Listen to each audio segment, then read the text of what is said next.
The call came at 11:47 on a Tuesday. Not the kind of call anyone plans for. Not the kind that leads anywhere good. Ilias Devereaux was standing in the hospital corridor. Fluorescent lights buzzing above him, shoes soaked from the walk-in, jacket still dripping. When his phone lit up with a number he didn't recognize. He almost didn't answer. He almost let it go to voicemail the way he'd been letting everything go lately. He answered. Mr. Devereaux. The voice on the other end was calm. Measured. The kind of calm that isn't accidental. We're calling to inform you that your outstanding medical debt, in full, has been transferred. Ilias didn't move. Transferred, he repeated. Correct. The balance no longer sits with the original creditor. Ownership has changed hands. His back hit the wall. Down the hall, a nurse wheeled a cart past without looking up. A child was crying somewhere behind a closed door. The world kept moving, indifferent, while Ilias stood completely still. Who, he said, who bought it? That information will be made available to you shortly. We ask that you remain at your current location. A representative will be in touch. The call ended. No goodbye, no explanation, just silence, and then the soft sound of rain against the window at the far end of the corridor. Ilias stared at the screen. The call log showed 43 seconds. 43 seconds to flip everything he thought he understood. He told himself it didn't mean anything. Debts transferred all the time. Companies sold off portfolios. It was probably a collection agency, some mid-level firm that picked up distressed accounts at pennies on the dollar. That was how it worked. He'd read about it once, in the kind of article you only find at 2 in the morning when the numbers stop adding up and panic starts to feel like background noise. He told himself that. He didn't believe it.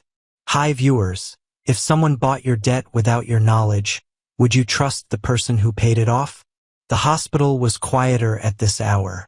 Most of the family members who'd been camped in the waiting area since morning had gone home, faces drawn, shoulders heavy. Ilias had watched them come and go all week. He knew what that looked like, the slow rotation of exhausted people taking turns being strong for someone who couldn't be strong right now. He was familiar with the rotation. He found a seat near the window and sat down without taking his coat off. His reflection looked back at him from the glass. Sharp jaw, tired eyes, the kind of face that kept things inside whether it wanted to or not. 26 years old and already carrying something that felt decades older. The rain hadn't let up. 40 minutes passed.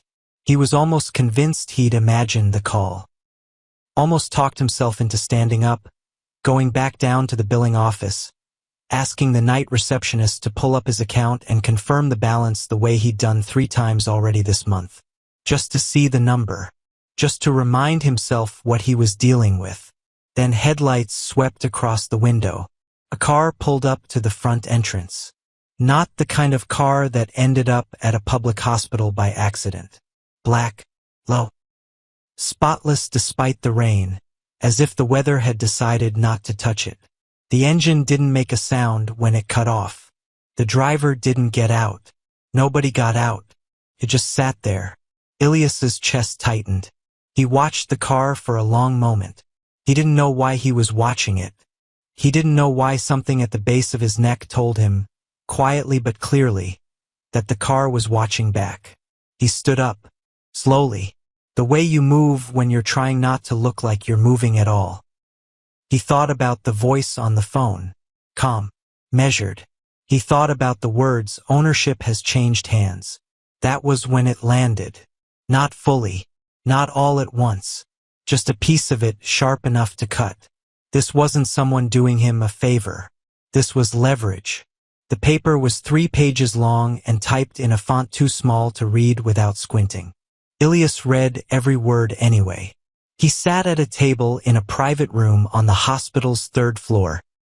A room that had appeared out of nowhere, unlocked and waiting, as if someone had arranged it hours before the conversation happened. Across from him was a man in a gray suit who hadn't offered his name. The man had placed the document on the table with both hands, smoothed the top page once, and then said nothing else. Ilias read. The language was careful, deliberate. Every clause doubled back on itself, covering angles he wouldn't have thought to look for. His medical debt was confirmed as transferred, the full amount, no residual balance. In exchange, he was being offered what the document called a compatibility contract. Temporary housing, full financial coverage for the duration, medical care, no contact restrictions on his outside relationships, a defined exit clause at the end of 6 months. There was a clause on page 2 about biological assessments. He read that one twice. The man in the gray suit didn't rush him. Didn't check his phone or shift in his seat or do any of the things people did when they were waiting for an answer they already expected. He just sat there, patient in the way that certain kinds of power always was, not because it was kind, but because it already knew the outcome. Ilias set the document down. Who are they? He said. The parties involved are named on page 3. He turned to page 3. 3 names. Corporate entity. A residential address in the kind of zip code that didn't show up in conversations he'd had before. He set the paper down again. He thought about the last 4 months. The calls that started before 8 in the morning. The letters in envelopes that felt heavier than they should. The way his mother's face had changed in the weeks after the diagnosis. Not the illness itself, but the knowledge of what the illness would cost, which was somehow harder to look at. He'd told her not to worry about the money. He'd told her that every week for 3 months. He had not solved the money. What if I decline? He said. The debt returns to standard collections. Enforcement proceedings resume within 72 hours. Not a threat. Just information, delivered the same way you described the weather. Ilias looked at the window. The rain had slowed to a gray drizzle that blurred the city outside into something soft and indistinct. He thought about options. He'd been thinking about options for months. He was very familiar with what happened when you ran out of them. The exit clause, he said. 6 months. That's firm. Provided all assessment benchmarks are met. Yes. He looked at the document again. Page 2. The biological clause. Something in him resisted. Something quiet but solid. The part of himself that had never once believed that a good deal was just a good deal, that had always looked for the thing nobody mentioned, the cost buried in the middle of the paragraph where the I naturally skipped. He found it. Line 14. Assessment results may alter the terms of this agreement at the discretion of the contracting parties. He pointed to the line. The man in the gray suit glanced at it. His expression didn't change. Standard language, he said. Standard for who? Silence. Ilias held the pen. He didn't pick it up yet. He turned the problem over one more time, the way you turn a stone to see what's underneath before you commit your weight to it. There was nothing underneath except more stone. He picked up the pen. He signed. The moment the ink dried, the man in the gray suit collected all 3 pages, tapped the stack once against the table to align the edges, and tucked it into a slim briefcase. He stood. A car will take you to the residence tonight. Ilias didn't move yet. He sat for a moment with his hands flat on the table. Sometimes survival doesn't feel like a choice, he said. Not to the man. To nobody in particular. He didn't say the second part out loud, the part where he admitted that it was still a choice. That he'd made it. That whatever happened next, he'd been the one to put the pen down. He stood up. He followed the man out of the room. The car was waiting. There were 3 of them. That was the first thing Ilias registered when he walked into the main room of the residence. Not the size of it, not the floor-to-ceiling windows or the low-burning fireplace or the kind of quiet that cost money to maintain. 3 men. Arranged in the room without appearing to arrange themselves. Present the way a room was present, structural, immovable, absolutely certain of where they stood. The one nearest the window turned first. Kaler Ashford. Tall. Still. The kind of still that made you pay attention. His eyes moved to Ilias immediately, and there was nothing aggressive in the look. No heat, no posturing. Just a complete and unhurried assessment. He was the kind of man who made you feel seen before he'd said anything, and not in a way that was comfortable. To his left, closer to the fireplace, was Virex Okafor. If Kaler's stillness was architectural, Virex was something more physical. Broader. A presence that filled space the way certain storms filled space. Not loud, not moving, but generating pressure by existing. He looked at Ilias the way a person looks at something they've been waiting for and won't say so. The third one, Soren Calloway, stood near the far wall with his arms loose at his sides. He was the youngest looking of the three, though nothing about him read as young. He hadn't turned fully when Ilias entered. He'd shifted. Just enough to track him in his peripheral field. His expression was blank in a way that felt deliberate. Not cold, but closed. Like a door that was locked not from indifference but from decision. The man in the gray suit had not come inside. Ilias was alone with three people he had never met, in a room he had never been in, bound to an agreement he had signed less than 2 hours ago. He kept his face neutral. "Ilias Devereaux," Kaler said. His voice was unhurried. Evenly weighted, like someone who'd learned long ago that the volume of a voice mattered less than the certainty behind it. "That's right," Ilias said. "I'm Kaler. This is Virex. And Soren." He didn't gesture toward them. He didn't need to. "You've reviewed the contract. I signed it." "Good." Virex hadn't spoken yet. He was still watching from near the fireplace. His gaze moved over Ilias slowly, not in a way that was intrusive, but in a way that was thorough. Cataloging.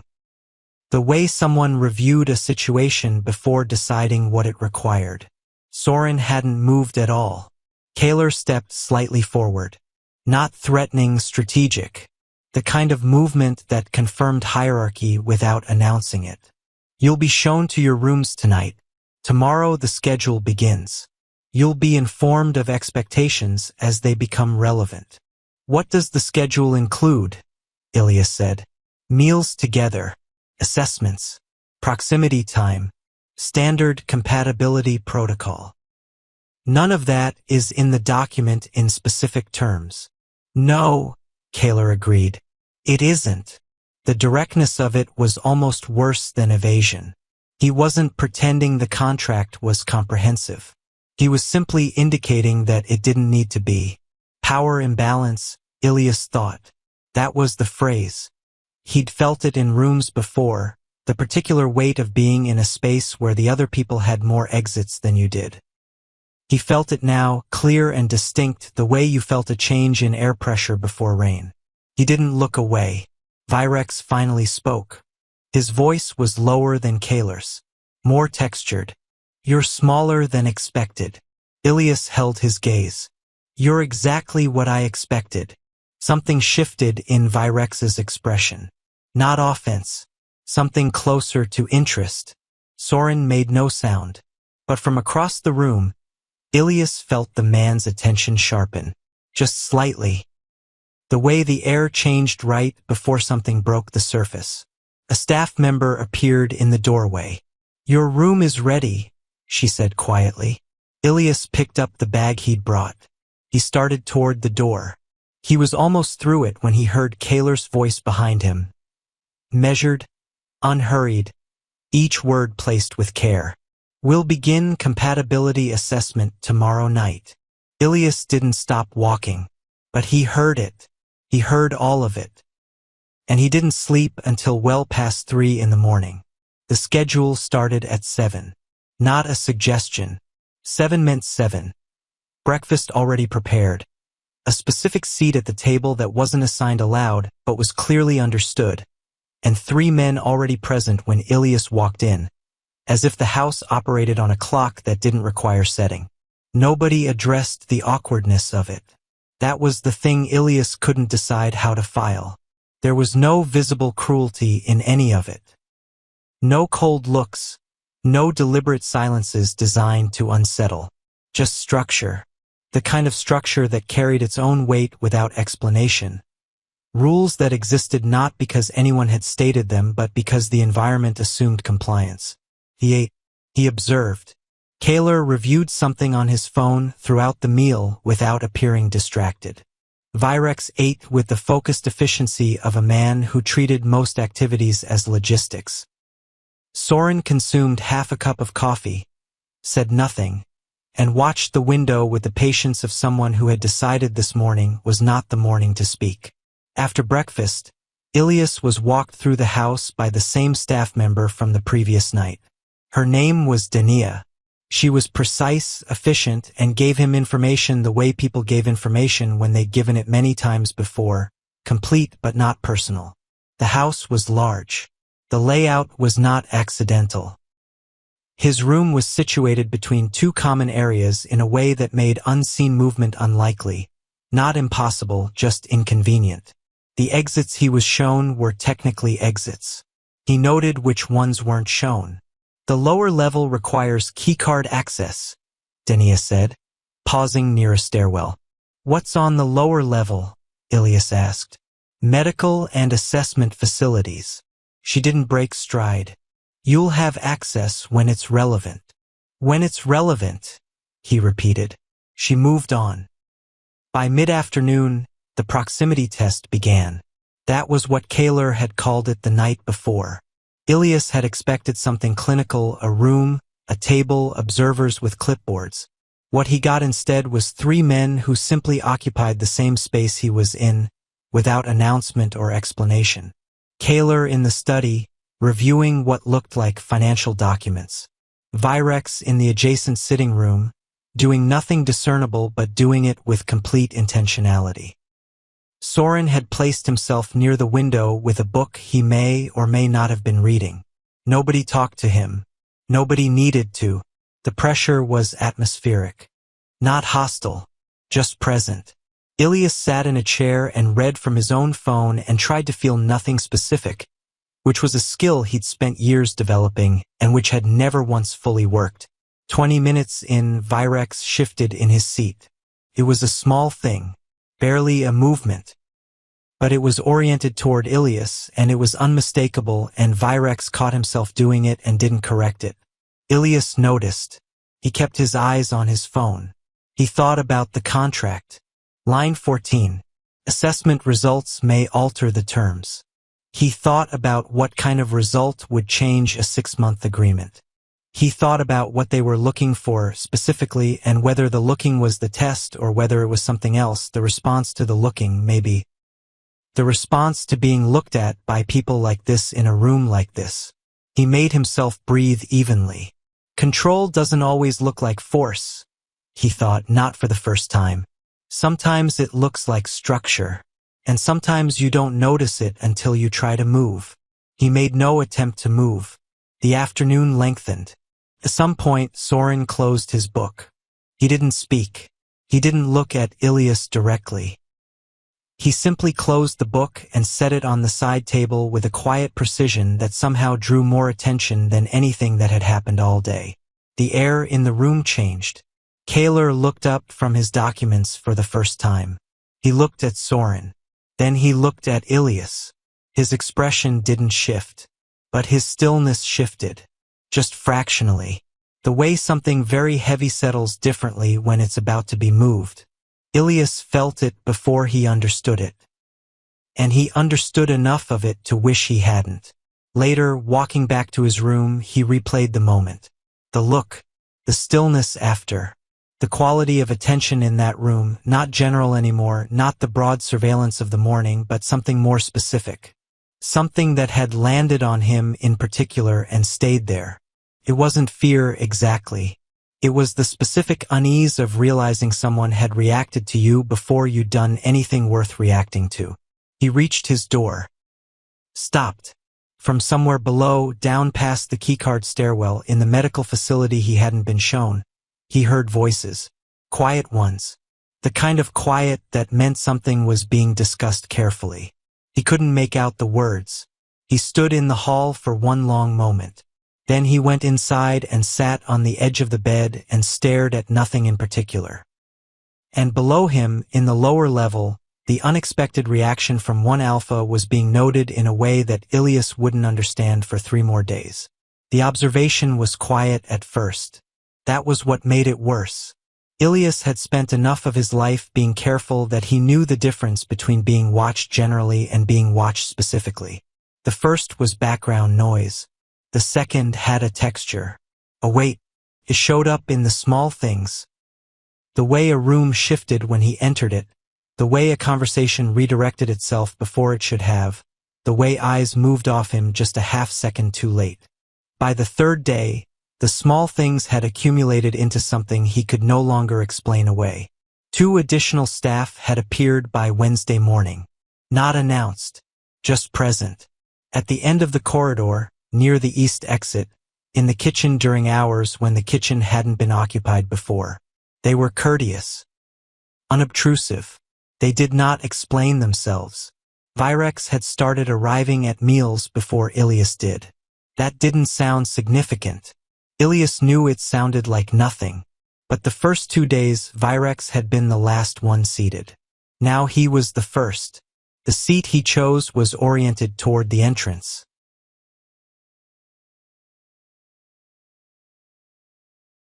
Soren had spoken to him directly exactly once. A question about coffee preferences, delivered without preamble while Ilias was standing at the counter. Just a question. But Soren hadn't asked questions before. Soren had barely formed words before. Kaler had said nothing that telegraphed anything. That somehow was the loudest signal of all. Ilias moved through the house and measured the pressure and tried to identify what had changed. He'd done nothing. Said nothing that should have altered whatever equation he'd been placed in.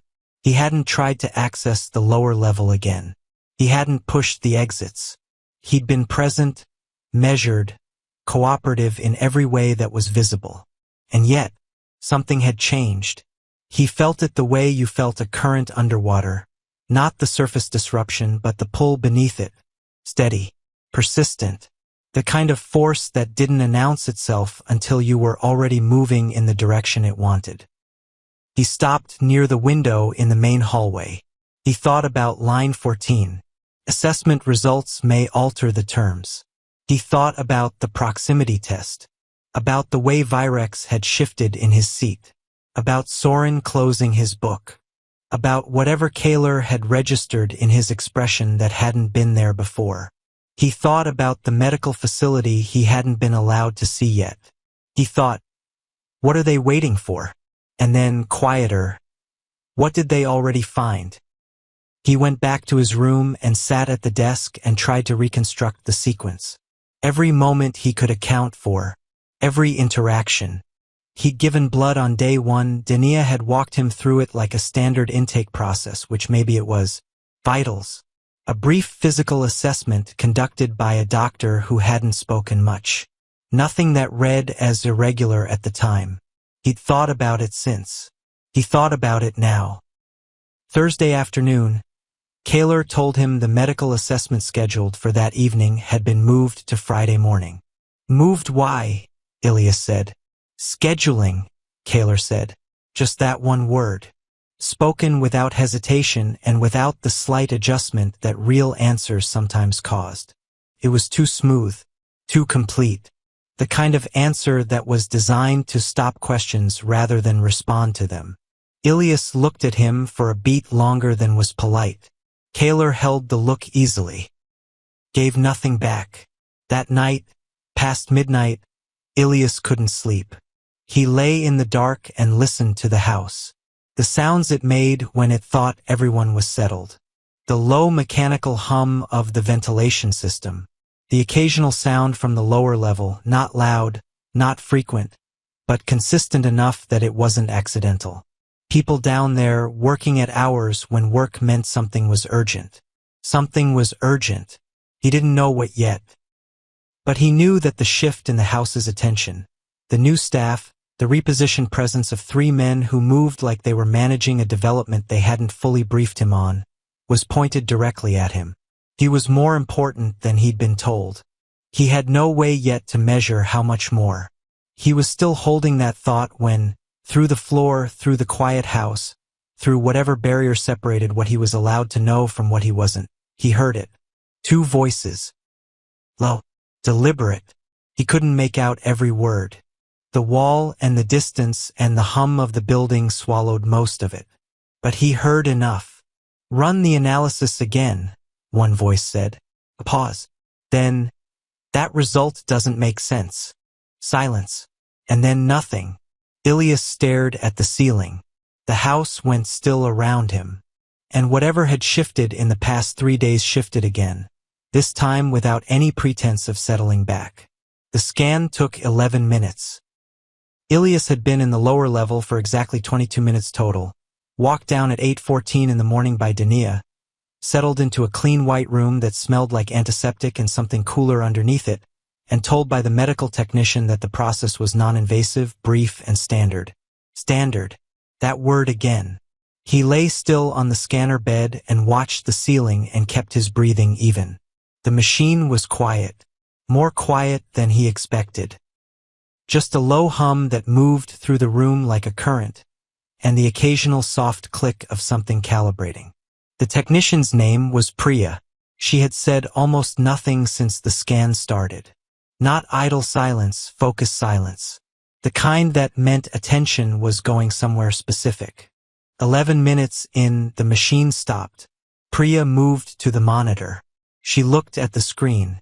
She didn't say anything. That was the first signal.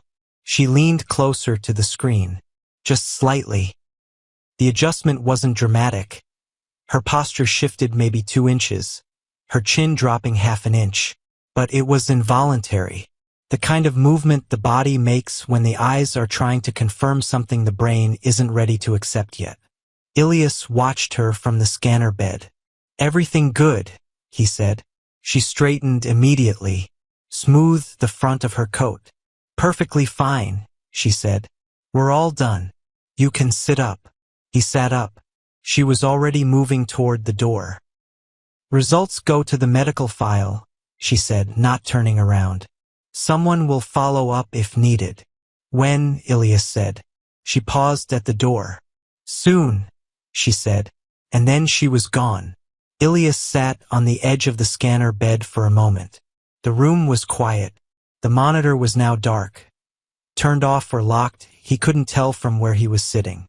He looked at it for a moment. He thought about the 2 seconds she'd spent leaning toward the screen. The involuntary lean. The way she'd straightened when she noticed him watching. He got up and walked to the door. The hallway outside was empty. At the far end of the corridor, just before the stairwell, 2 staff members were standing together. They weren't looking at him. They were speaking quietly, heads angled toward each other, and one of them held a tablet face down against her side. They stopped talking when he reached them, stepped apart, smiled. He went upstairs. By the time he reached the main floor, he had the shape of it. Not the details, he didn't have the details. But the shape was clear enough. Something in the scan had produced a result that required conversation. The kind of conversation that happened before the subject was informed, in hallways and closed rooms, among people who needed to align on what to do with what they knew. They hadn't aligned yet. That was the only reason he hadn't been told anything. He went to the main room and sat in the chair he'd started thinking of as his and waited for someone to tell him something that nobody had any intention of telling him. What people don't understand, they try to control. He'd learned that early. He'd spent years watching people rearrange situations around information they didn't have words for. It always looked the same. The extra attention, the slight delay in answers, the careful way they positioned themselves between him and whatever they were managing. It always started the same way, and it was starting now. 40 minutes later, Kaler appeared in the doorway. He looked at Ilias. Something passed across his face. Not surprise, not calculation, something more complicated, a kind of recognition that hadn't been there before, moving under his expression like weather under still water. He said nothing. He turned and left the room. Ilias sat very still. 3 hours later, Dania informed him that all 3 principals had requested a private meeting with him. That evening, together. The meeting didn't start with words. It started with the three of them in a room and Ilias walking in and the immediate, distinct shift in pressure that told him everything about the meeting before anyone opened their mouth. Kaler was standing. That was new. Every other interaction in this house, Kaler had been seated or at a distance that reduced his height advantage. Tonight he was standing near the center of the room, and he wasn't pretending not to be. Virex was near the door. That was also new. Soren was watching Ilias with the most direct eye contact he'd offered since the first night. Ilias sat down before anyone asked him to. He was not going to stand in the middle of three men who'd positioned themselves the way these three had positioned themselves and give that arrangement any more weight than it already had. The scan results came back, Kaler said. I figured, Ilias said.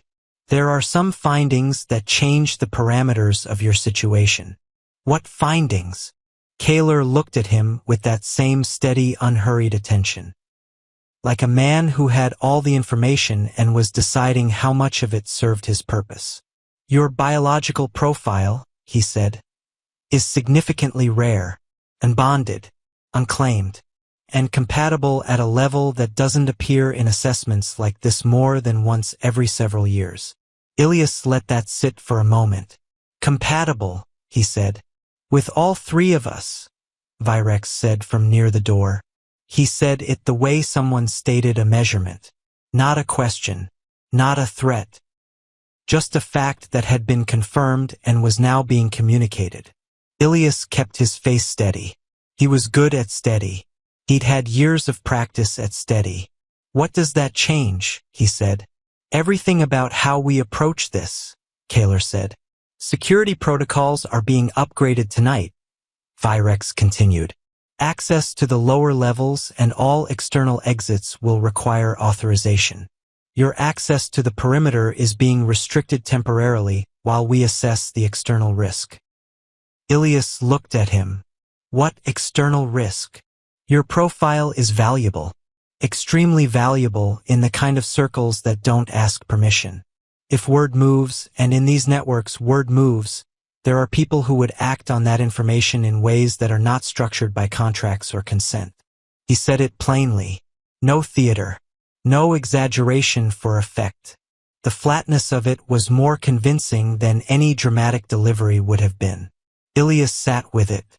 He thought about the word valuable. He thought about what that word meant in a room like this, spoken by people like these. He thought about what it was designed to do, whether it was designed to inform him or designed to make staying feel like the rational choice. He thought both could be true at once. I want to understand something, he said. Is this protection? Or is this control dressed as protection? None of them answered immediately. Soren spoke. He had a quieter voice than the other two. Not weak, precise.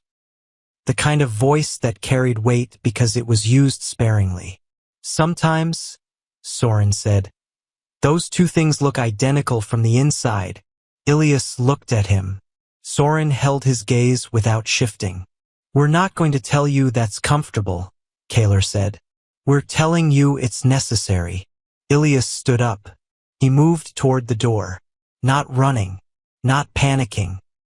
Moving the way he moved when he needed to think and couldn't do it in a room where three other people were controlling the air. Virex stepped slightly to the side. Not blocking him. Not quite. But present enough that stopping was the easier choice. You don't know what you are now, Virex said. His voice was low. Careful. Like someone handling something that required handling. Ilias stopped. He turned. I'm still me, he said. The words landed quietly in the room. He meant them to land that way. Not loud.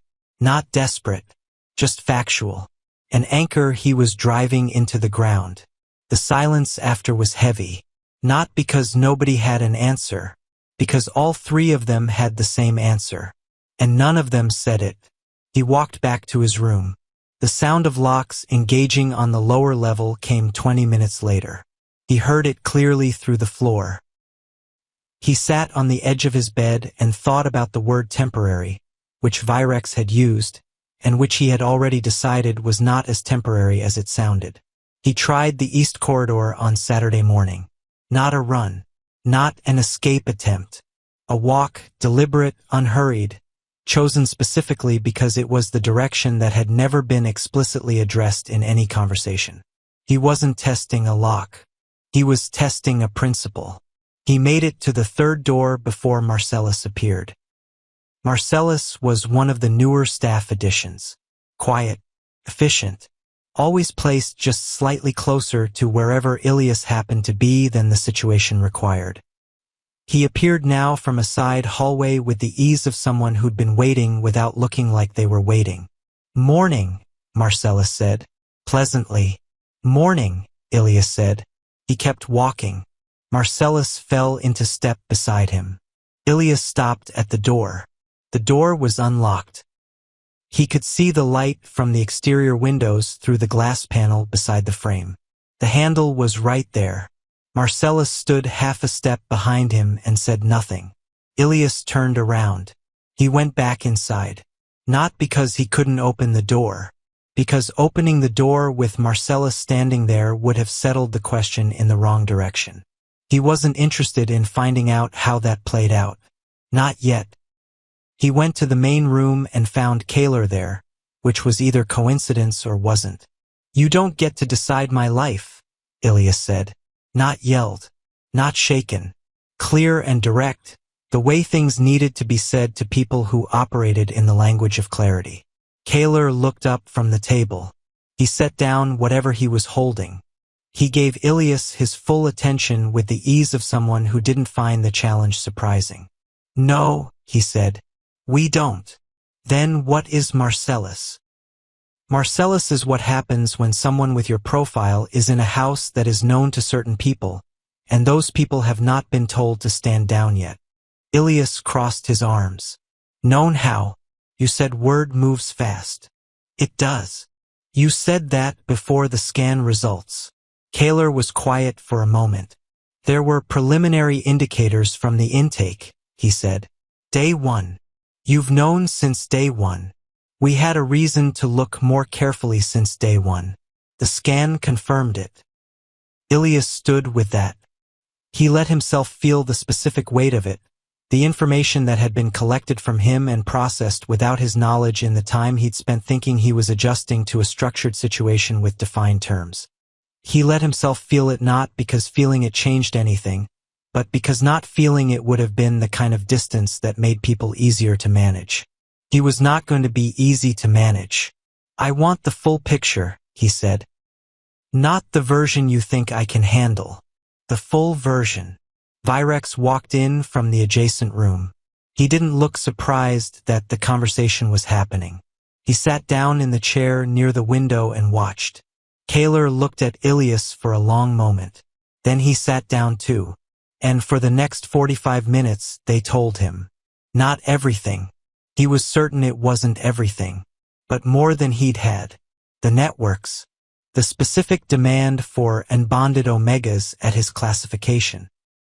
Not legal, not public, operating in the space between the institutional world and the one that didn't use institutions. The fact that 3 bonded alphas of their status represented the single most complete protective structure available to someone like him.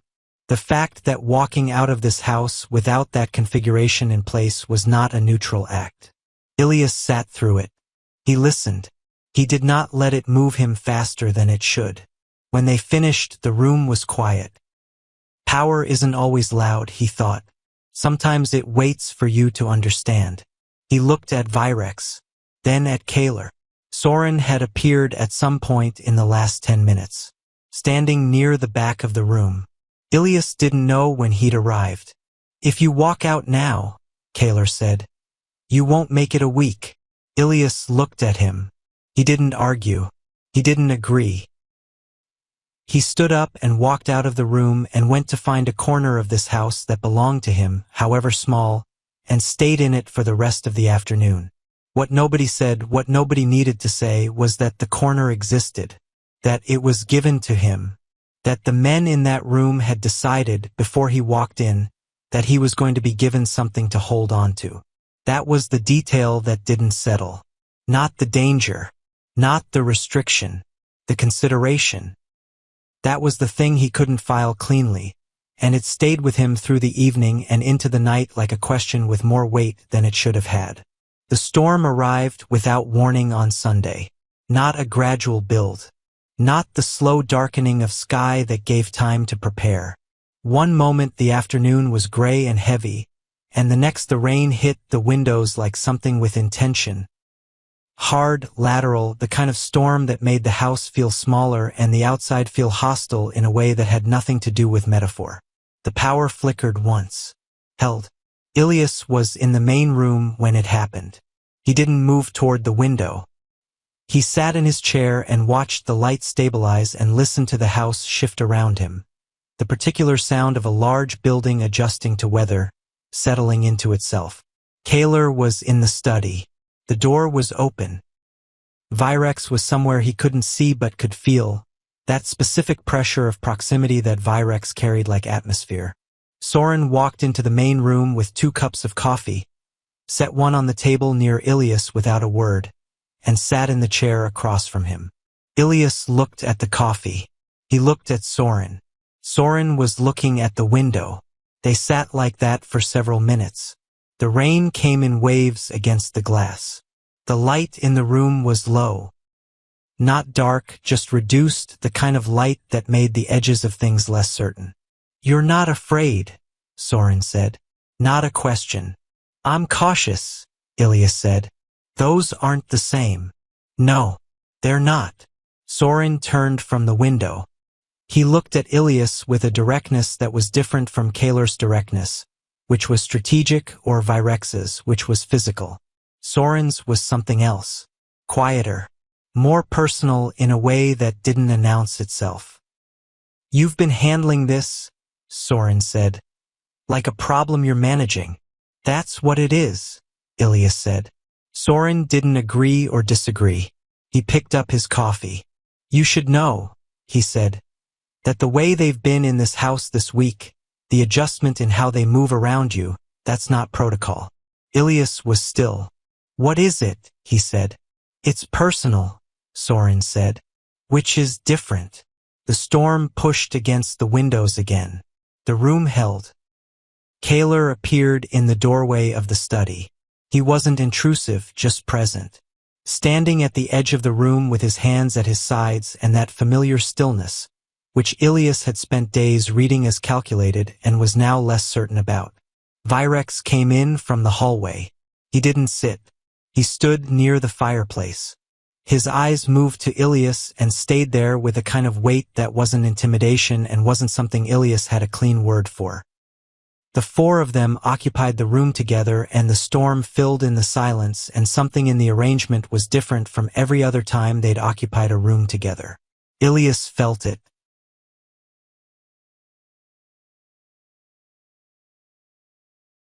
He registered it the way he registered every shift in this house, carefully, with distance, with the practiced instinct of someone who had learned not to trust the first reading of a situation.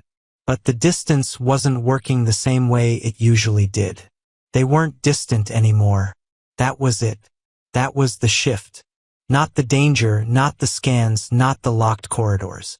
The thing that had been changing all week, quietly, without announcement, was that these 3 men had stopped engaging with him as a situation to be managed and had started engaging with him as a person they were invested in. The most dangerous shift. When someone stops seeing you as temporary. "You're going to tell me I should trust you," he said to no one specific. "No," Kaler said. From the doorway. Quiet. "You shouldn't trust us yet. You don't know us well enough." Ilias looked at him. "Then what are you telling me?" Kaler stepped fully into the room. He stood in the low light of the storm afternoon and looked at Ilias with something that hadn't been in his face the first night. Something that had arrived gradually. Something that didn't look like strategy. "That this stopped being business," he said. "The moment we understood what you are." Pause. A beat of silence that the storm filled and then gave back. "And I don't mean your profile," Kaler said. "I don't mean the scan. Ilias didn't move. He could feel his own pulse. He didn't answer. He sat with the words and let them exist in the room without rushing toward them or away from them. Outside the windows, the storm continued its work. Inside the room, something had shifted in a way that couldn't be unshifted. He sensed it clearly. They would not release him easily. Not because of contract. Not because of biology. Because something had changed for them. And the part that sat in his chest without a name, the part he hadn't been ready for, was that he wasn't certain it hadn't changed for him too. Monday morning came without the storm. The sky was flat and pale, the kind of empty gray that followed hard weather. The house was quiet, the kind of quiet that wasn't absence. It was presence at rest, pressure redistributed, everything temporarily settled. Ilias was awake before 6. He sat at the desk in his room and did not look at the window. He looked at his hands. He thought about what Kaler had said the night before and what Soren had said before that and what Virex had communicated through the specific quality of his stillness across the room. He thought about fear. He thought about the particular type of fear that didn't feel like fear until you were already past the point where it would have been useful. He thought about the door in the east corridor. It hadn't been locked. He'd been able to open it any time he chose. He'd chosen not to. And somewhere in the space between that choice and this morning, something had moved in him that he wasn't done accounting for. Kaler found him in the kitchen at 6:40. They didn't speak at first. Kaler made coffee. Ilias sat at the counter and watched the light come up gray through the windows over the sink. These were the smallest moments in the house. The ones that happened before the structure of the day asserted itself. He'd started noticing them over the past week. How the three of them existed in the off hours. Less managed. More present. He didn't know what to do with that. "I've been thinking about the choice," Ilias said. Kaler set a cup in front of him. He leaned against the counter opposite, both hands around his own cup. "You can leave," Kaler said. "I've told you that. You've told me what happens if I do." "Yes. That's not the same as a free choice." "No," Kaler said. "It isn't." The honesty of it landed differently than it would have on day one. Not disarming, clarifying. This was who he was dealing with. Men who had decided that managing him with comfortable lies was less effective than managing him with uncomfortable truths. "What happens if I stay?" Ilias said. "We protect you. Fully. The outside threat gets handled. Your autonomy inside the structure expands as trust builds." "Trust," Ilias said. "Goes both directions," Kaler said. Ilias turned the cup in his hands. He thought about the word autonomy. He thought about what it meant when it was offered by the same people who had locked the corridors. He thought about line 14 of the contract and the way Soren had said personal, which is different, and the way Virex had stood by the fireplace like something that had made a decision it wasn't ready to name. He thought about his mother, in the hospital 3 days ago, looking better than she had in months. That was also real. That was also in the calculation. Virex appeared in the kitchen doorway. He looked at Ilias and then at Kaler and then back at Ilias with an expression that was trying not to be more than it should be and not quite succeeding. Soren came in behind him. He went directly to the coffee. He said nothing. He was very deliberately saying nothing. The four of them in a kitchen before the day started. The world outside pale and settling after the storm.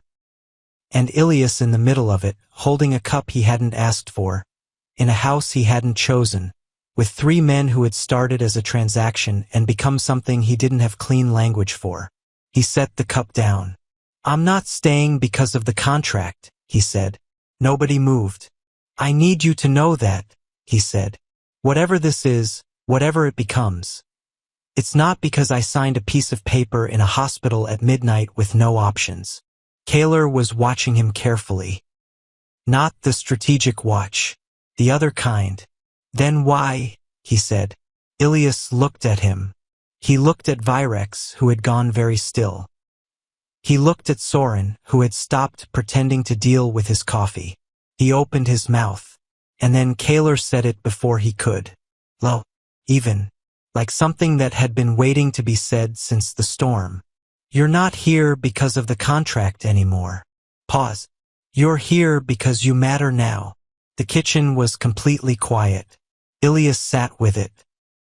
He felt the weight of it, not heavy the way a trap is heavy, but heavy the way something real is heavy. He'd been in enough situations that weren't real to know the difference. This was different. He thought about leaving. He held the thought up and looked at it honestly. He put it down. I need this to be different than what it started as, he said finally. I need there to be a version of this where I'm a person, not a profile, not a finding, a person who made a choice. That's already the version we're in, Soren said from the counter. Quiet, certain. Ilias looked at him. Soren met his gaze without flinching, without performing, without giving him anything other than the plain and steady truth of it. The morning light shifted, just slightly, the gray outside warming by a degree, the flat sky beginning to differentiate into something with more texture. Ilias picked up his cup. He didn't say yes. He didn't say no. He stayed at that counter, in that kitchen, with those three men while the day gathered itself outside the window, and for the first time since the call at 11:47 on a Tuesday, the question of leaving was not the loudest thing in the room. The loudest thing was something quieter, and he didn't know yet what to call it. But he wasn't running from it. Not today. And that moment right there, that quiet decision, is where everything truly begins. If the story moved you, if you felt every shift in that room, every locked door, every word that landed heavier than it should, then you already know what this channel is about. Stories that don't let you go. Subscribe right now and turn on notifications. The next story coming to this channel is the kind that will have you in the comments at midnight, and you do not want to miss it. Drop a comment below. If you were Ilias, would you have stayed or walked out that door? Your answer says more about you than you think. Share this with someone who needs a story worth feeling. We'll see you in the next one.